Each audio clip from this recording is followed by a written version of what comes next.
성경 말씀은 마태복음 3장 1절에서 4절까지 말씀입니다. 신약성경 2면 마태복음 3장 1절에서 4절까지 말씀입니다. 한 절씩 교독하시겠습니다. 그때에 세례 요한이 이르러 유대 광야에서 전파하여 말하되 그는 선지자 이사야를 통하여 말씀하신 자라. 일러스되 광야에 외치는 자의 소리가 있어 이르되 너희는 주의 길을 준비하라 그가 오실 길을 곧게 하라 하였느니라.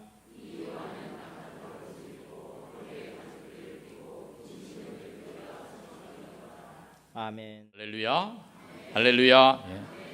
명절 연휴에 몹시 마음이 분주한 때에 그래도 주님을 소중히 여기고 하나님 앞에 나온 여러분 모두에게 하나님의 크신 복이 차고 넘치시기를 주님의 이름으로 축원합니다.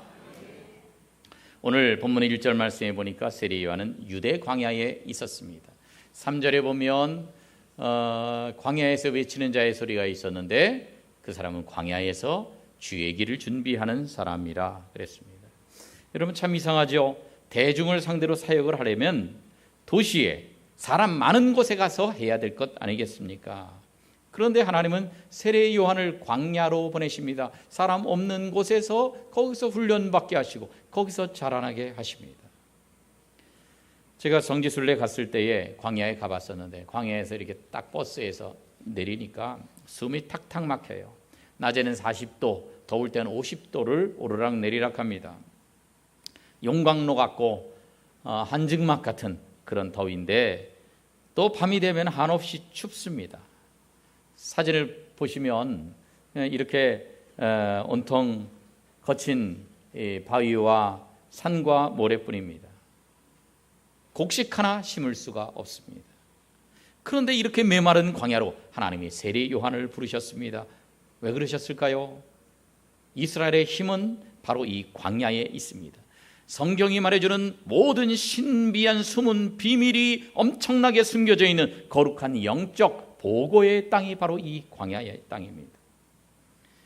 이스라엘의 하나님을 경외하는 이 영적 힘이 바로 이 광야에서 나옵니다. 그래서 우리도 영적으로는 광야를 체험해야 합니다. 이 광야는 어떤 곳일까요? 첫째, 이 광야는 말씀의 장소입니다. 광야 그러면 다윗의 엔게디 광야가 생각이 납니다. 엔게디는 이스라엘 남동쪽에 있는 광야입니다. 사해 왼쪽에 있는데 그 유진 피터슨이라는 사람이 다윗 현실에 뿌리 박은 영성이라는 책을 냈는데 이 책에 이제 이렇게 기록하고 있어요. 자기가 이제 이 다윗의 엔게디 광야의 경험을 하기 위해서 거기 가서 좀 머물렀다는 거예요. 그런데 그 엔게디 광야에 가서 1시간 됐는데 간지 1시간 만에 자기 모든 감각이 예민해지는 걸 느꼈다는 겁니다. 시각, 청각, 후각 이런 게 예민해졌다는 거예요. 그래서 광야에서는 모든 것들을 예민하게 잘 받아들일 수 있는 감수성이 생긴다고 쓰고 있습니다. 이것이 바로 우리의 영성에서 광야가 그토록 중요한 위치를 차지하는 이유다. 그렇게 말하고 있습니다. 그래요. 사실 광야는요, 다음 사진에 엔게디 광야의 모습이 나오지만 주님의 도우심이 없으면 살 수 없는 곳입니다. 그래서 여기서는 하나님만 더욱더 의지하는 마음이 생기게 됩니다. 이 광야는 소음이 없어요.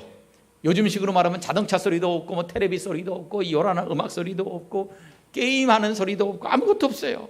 말할 사람조차 없습니다. 그래서 혼자서 묵상하게 됩니다. 기도하게 됩니다. 조용한 가운데 이렇게 모든 감각이 예민해지면서 하나님의 음성을 들을 수 있고 하나님의 뜻을 깨달을 수 있는 장소가 되는 것입니다. 그래서 히브리어로 광야를 미드바르라 그래요. 미드바르라는 말은 말씀이라는 따바르라는 말에서 나왔어요. 여러분, 광야는 하나님의 말씀을 들을 수 있는 장소입니다. 인간이 자력으로 살 수 있는 곳이 못 돼요. 그러다 보니까 하나님의 도우심이 필요합니다. 하나님의 인도하심, 하나님의 가르쳐주는 말씀이 필요한 장소가 바로 이곳이고 그 하나님의 말씀이 생존의 근거요 삶의 방향이 되는 것이 광야입니다. 그래서 광야에서는 시편 119편의 고백을 하게 됩니다. 주의 말씀은 내 발의 등이요 내 길의 빛이니이다. 딴 데서 내 마음대로 살 수 있는데 광야에서는 주님이 가르쳐 준 대로 가야 되는. 그런데 여러분, 우리가 광야에 가지 않더라도 하나님 말씀 들을 수 있잖아요.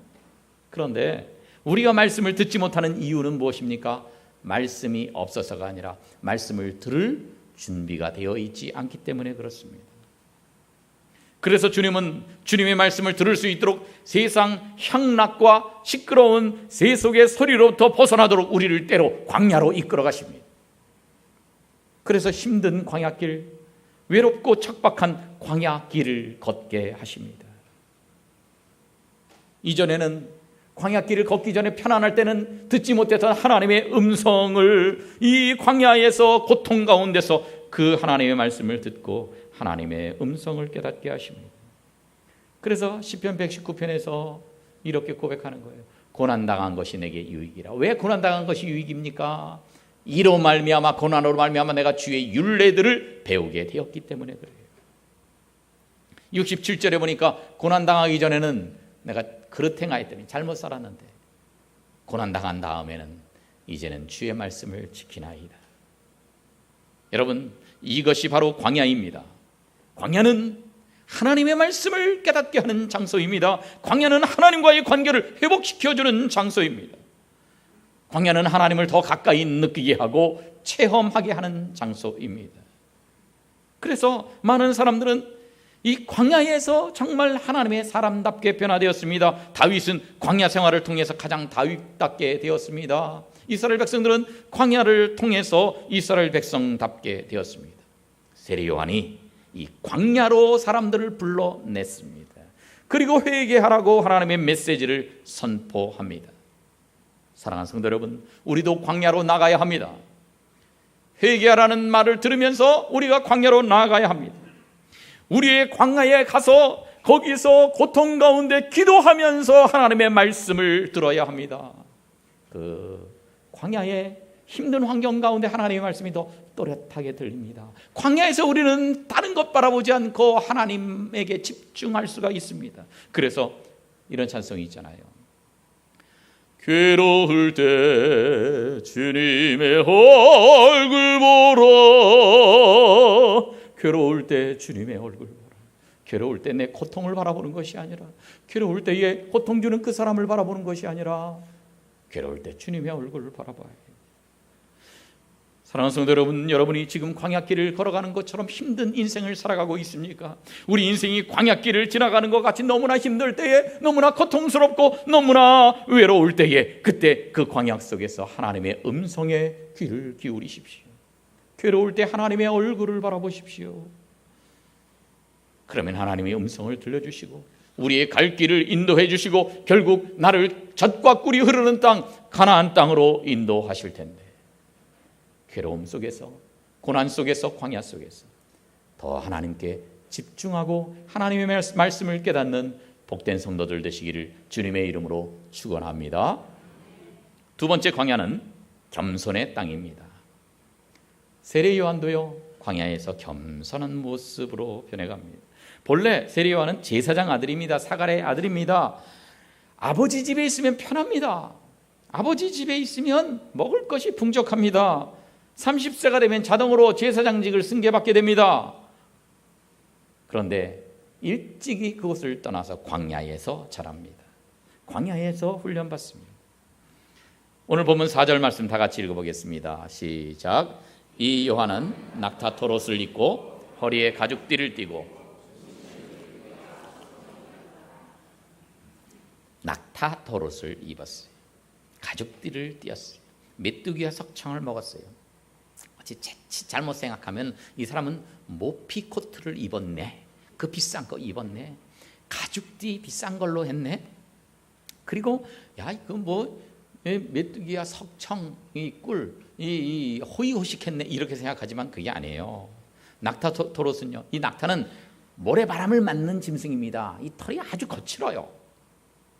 그래서 이건 사람이 걸칠 수 있는 옷, 그 옷감으로는 전혀 어울릴 수 없는 그런 재료입니다. 그는 제사장이 될 사람입니다. 세례 요한은 조금 있으면 세마포 옷을 입게 되어 있습니다. 그러나 그는 세마포 옷을 입지 않았습니다. 낮아져서 낙타 털옷, 이 거칠고 그리고 따가운 그런 옷을 입었습니다. 가죽띠도 마찬가지예요. 지금은 가죽이 비싸요.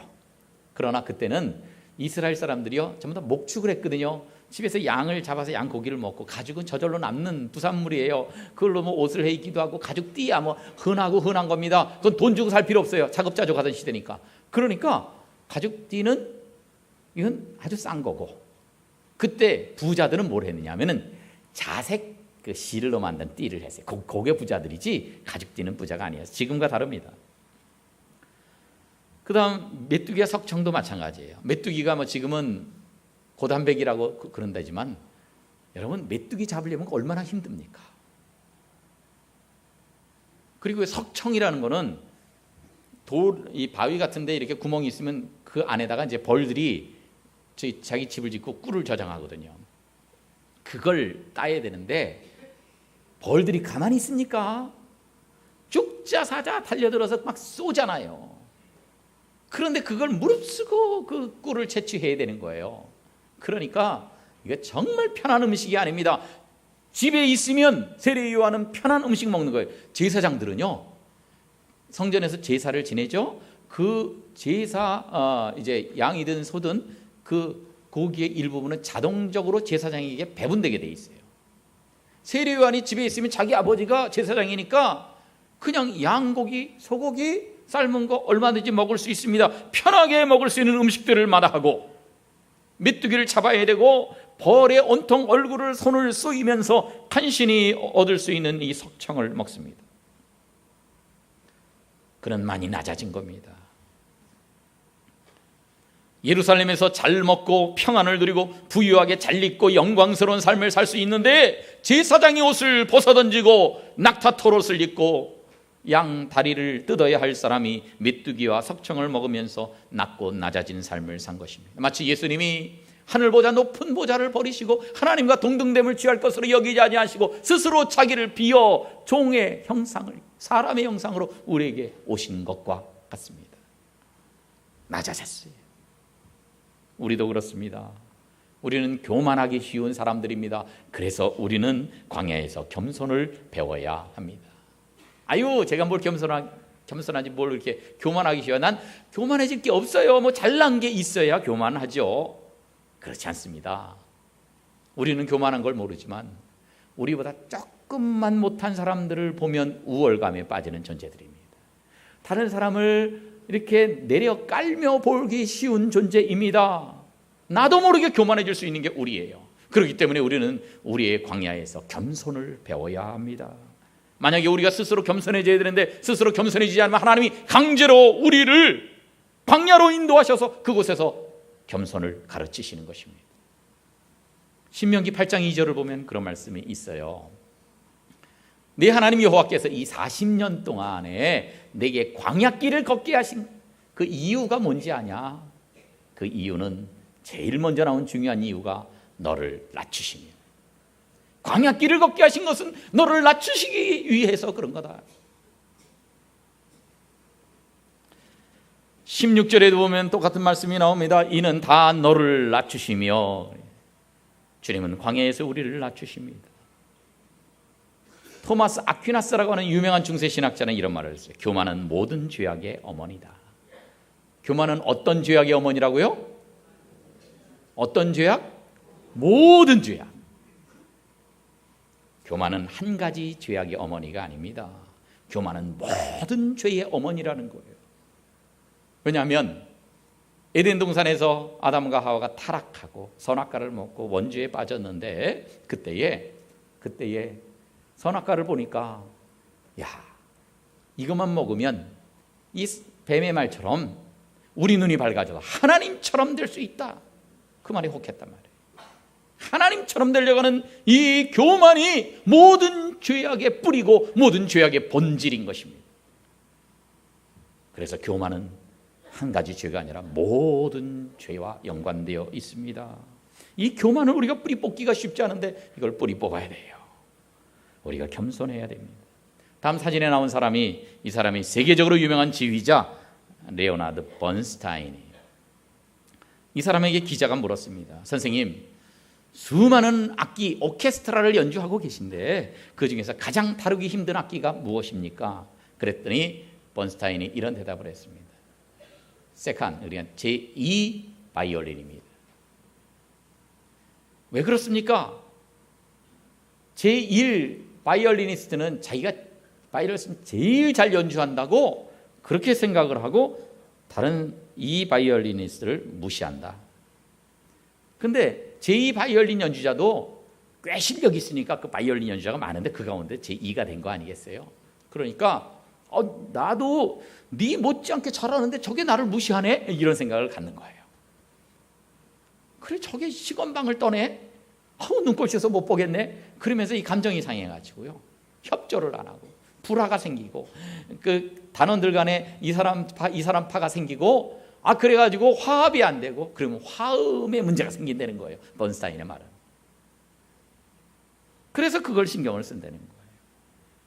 여러분, 전부 지잘났다 그러면은 전체 화음이 깨지게 되어 있습니다. 겸손해야 돼요. 그래서 베드로 사도는 우리에게 그렇게 말합니다. 다 서로 겸손으로 허리를 동이라, 그렇게 말합니다. 따라갑시다. 다 서로 겸손으로 허리를 동입시다. 옆에 있는 분에게 그렇게 인사하겠습니다. 시작.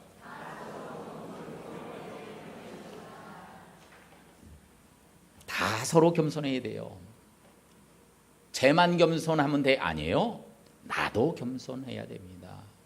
우리도 겸손해야 됩니다. 이 사람도 저 사람도 다 겸손해야 돼요. 다 서로 겸손할 때에, 그때에 아름다운 하나님의 나라를 우리가 이룰 수 있는 것입니다. 예수님도 겸손하셨어요.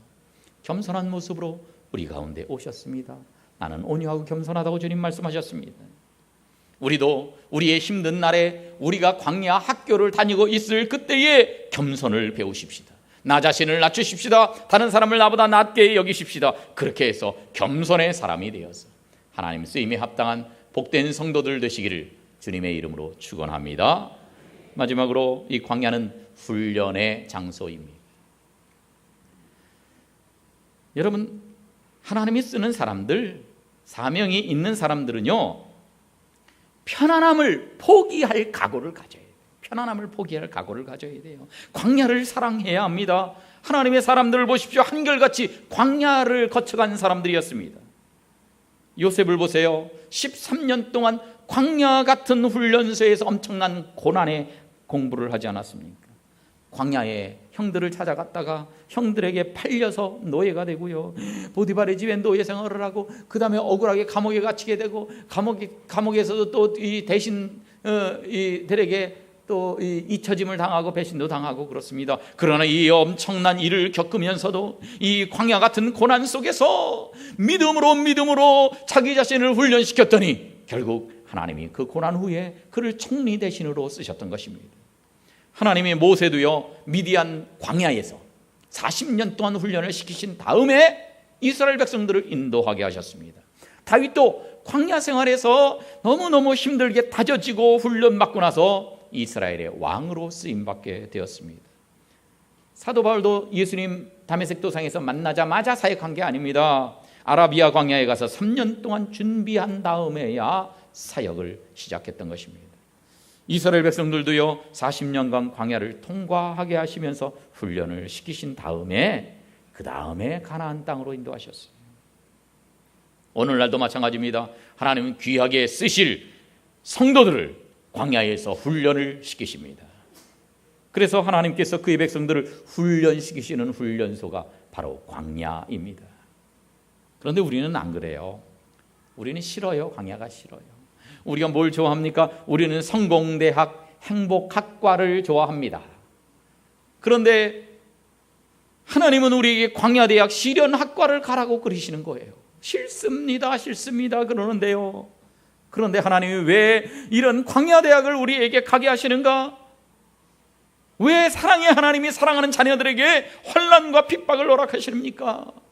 왜 우리로 하여금 이 시련의 길, 광야의 길을 걷게 하신단 말입니까? 그것은 사명과 비전이 있는 사람이기 때문에 그렇습니다.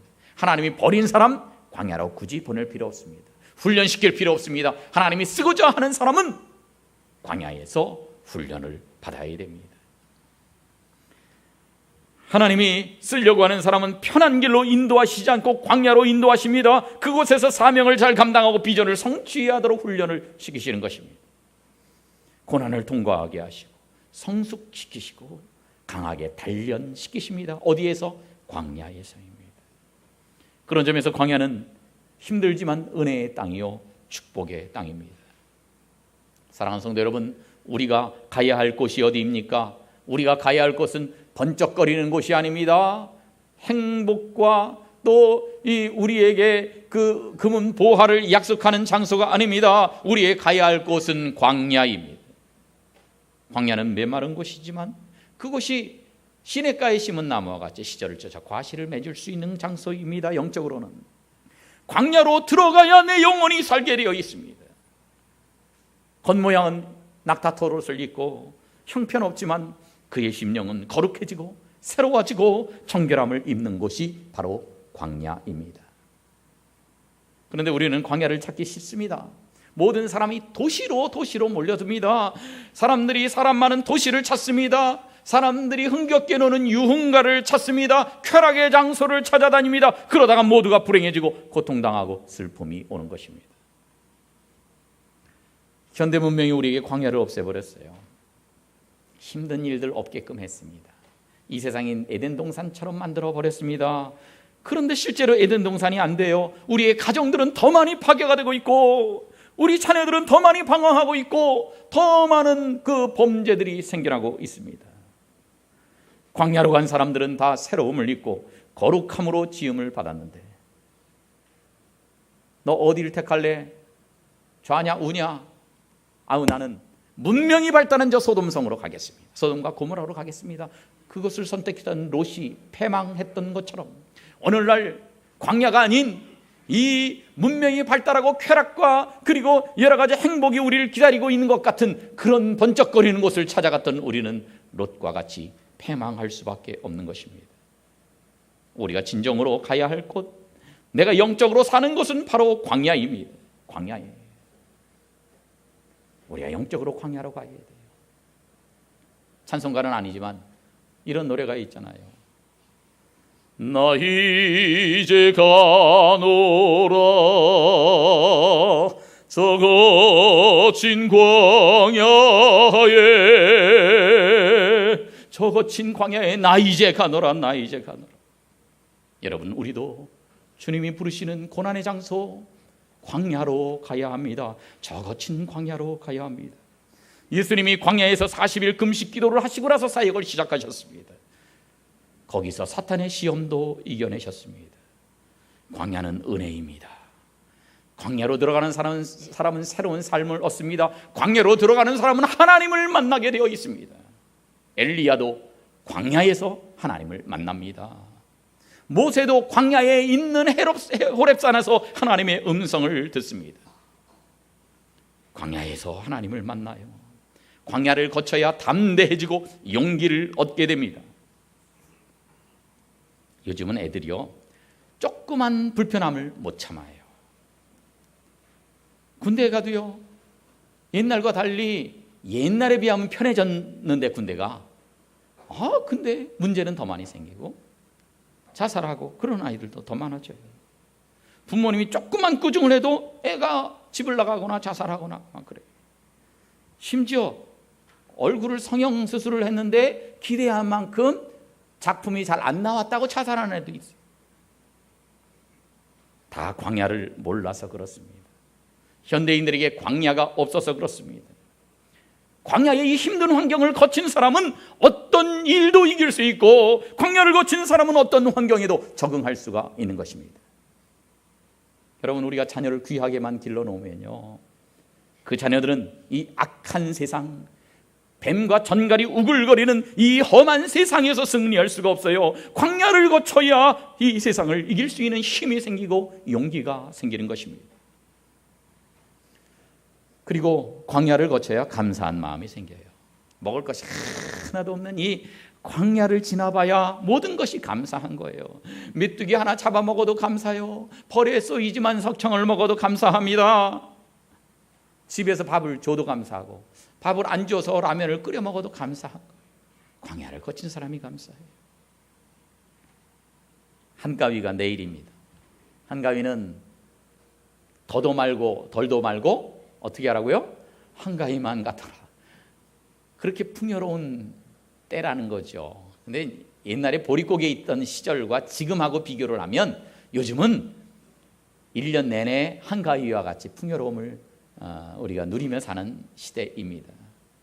그것도 감사하죠. 그러나 여러분, 그것에 안주하지 마십시오. 여러분이 풍요의 자리에 있습니까? 평안한 가운데 있습니까? 이것도 좋은 것이지만 일부러 시간을 내서 홀로 하나님을 만나는 작은 광야를 만드십시오. 이곳에서 하나님을 만나십시오. 풍요 속에서 하나님을 잊어버리지 말고 하나님을 만나는 작은 광야를 일부러 스스로 만드십시오. 비행기 타고 진짜 광야로 가라는 거 아닙니다. 도시 속에서도 나만의 광야를 만들 수가 있습니다. 하나님과 나만의 영적인 시간을 만들 수가 있습니다. 하나님과 만나십시오. 새벽 기도를 나오시든 금요 기도회에 나오시든 하나님과 만난 시간을 가지십시오. 그래야 내 영혼이 사는 것입니다.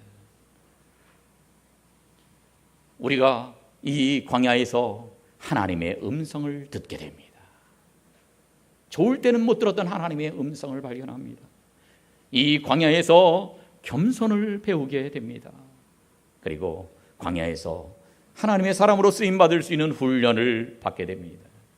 여러분이 광야에서 이렇게 준비될 때 하나님께서는 여러분들을 귀하게 쓰시되 세례 요한처럼 바울처럼 다윗처럼 모세처럼 귀하게 쓰실 텐데 이 주님의 쓰임에 합당하게 나의 작은 광야를 마련하고 그곳에서 홀로 하나님을 만나고 훈련받았어. 그래서 하나님이 이 시대에 여러분들을 귀하게 쓰시는 복된 하나님의 사람들이 되시기를 주님의 이름으로 축원합니다.